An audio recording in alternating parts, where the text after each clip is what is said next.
How to use repeat effect on TikTok. Let's jump right into the steps. First, you want to go ahead and open TikTok on your phone. Tap on the plus icon that is on the bottom to upload a video.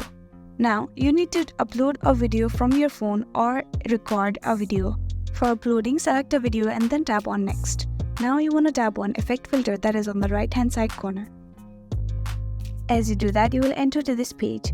Now you want to swipe to the right words on the topics of filters, and then you want to tap on time. That is the very last option for filter. Then you want to tap on repeat that is in the middle.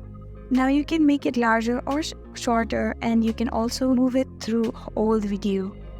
After you're done with editing, tap on save that is on the top right corner. After that, you can do is tap on next and then edit the captions and all of them as required. And the last thing that you need to do is you need to post it. And that is how to use repeat effect on TikTok.